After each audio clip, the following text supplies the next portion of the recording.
দেখো, আমরা আজকে কথা বলবো গিট ইগনোর নিয়ে। এর আগে কথা ছিল আমাদের গিট হেড আর কমিট নিয়ে। তার একদিন ছিল গিট কমিট আর আনকমিট নিয়ে। আজকে আমরা কাজ করবো গিট ইগনোর। আমরা স্টেজিং এরিয়াতে যদি কোনো ফাইলকে হাইড করতে চাই, কোনো ফাইল বা ফোল্ডারকে হাইড করতে চাই, সেক্ষেত্রে আমরা কি ইউজ করবো?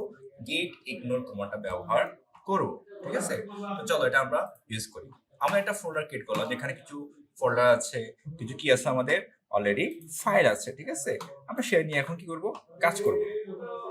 তো আমরা আমাদের গিট এই হলো ফোল্ডার, রাইট বাটন ক্লিক করে আমাদের যে গিট বাশ কমান্ডটা আছে, সেখানে ফার্স্ট আমাকে ইনিশিয়ালাইজ করতে হবে। কি করতে হবে? ইনিশিয়ালাইজ করতে হবে।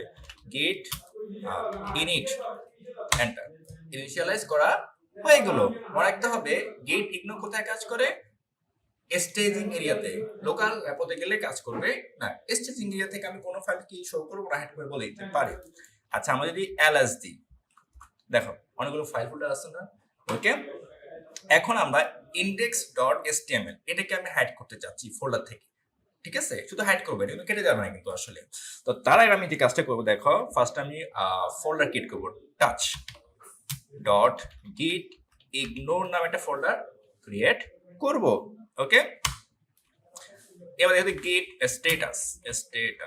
দেখো আনট্র্যাক মানে স্টেজিং এরিয়াতে এখন আমরা ঠিক আছে, এখনো যাই না কিন্তু যাবো। ঠিক আছে, যাওয়ার পথে এখন দেখো কি কি ফাইল আছে। গিট ইগনোর, index.html, main.js, one.txt, তারপর css, তারপর হচ্ছে টেক্সট ফাইল, তাই না? আচ্ছা, আমরা চাচ্ছি যে index.html টা কি করবে, এখানে হাইড করে ফেলবো, মানে ইগনোর করে ফেলবো। ঠিক আছে, তো আমরা কই চলে যাব? আমাদের যে গিট ইগনোর কোথায়, এই ফাইলটা, এটাকে আমি নোটপ্যাডে ওপেন করব। ওপেন করলাম, এখানে জাস্ট বলে দিব index.html, জাস্ট এই কাজটা করব। তাহলে স্টেজিং এতে এটা হাইড হয়ে যাবে, কিন্তু কাটবে না, হাইড হয়ে যাবে। দেখো এখন কিন্তু আমার অলরেডি আছে। আমি যদি আবার গিট স্ট্যাটাস যদি ইউজ করি, দেখো তো আমার ফাইলটা কি আছে, index.html কি আছে। তাহলে স্টেজিং এরিয়াতে যাওয়ার পথে আমি চাইলে কি করতে পারি, কোনো ফাইলকে হাইড করে রাখতে পারি।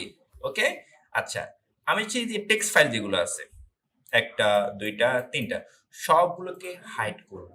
এন্টার। তাহলে আমি কি ইউজ করব, ওটাকে বড় করি, আমি ডট টিএক্সটি, আমি সবগুলো চাই, তাই না? সবগুলো যেহেতু আমি চাই, আগে আমি স্টার দিব।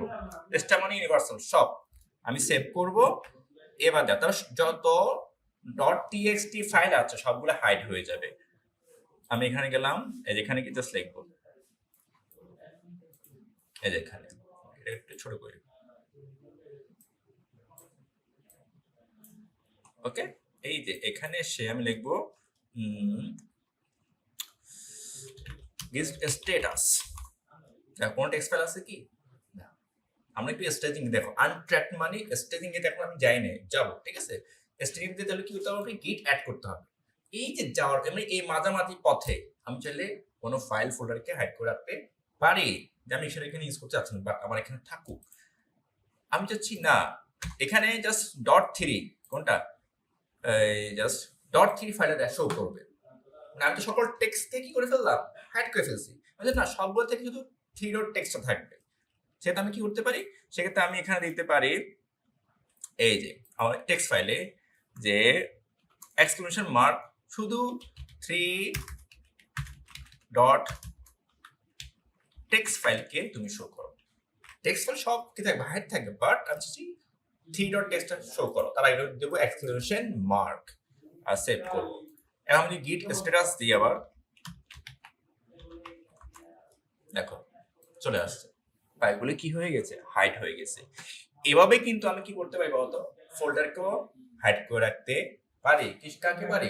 ফোল্ডারকে।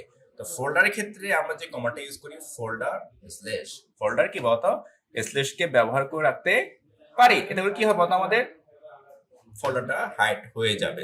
ওকে, এই যেখানে এসে যদি কোনো ফোল্ডার তো আমার এখানে দেখাচ্ছে না, জাস্ট কি করবো, CSS folder, JS folder, just এটা লিখে দিবা। তাহলে কি গিট কি করবে, এটাকে ইগনোর করবে, এই ফাইল ফোল্ডারকে ইগনোর করে সে বাকি কাজ করবে। ঠিক আছে, তাহলে এভাবে আমরা যে কোনো ফাইল, যে কোনো টেক্সট ফাইল কি করতে পারি, ফাইল ও ফোল্ডারকে হাইড শো করতে পারি। এই হলো গিট ইগনোরের কাজ।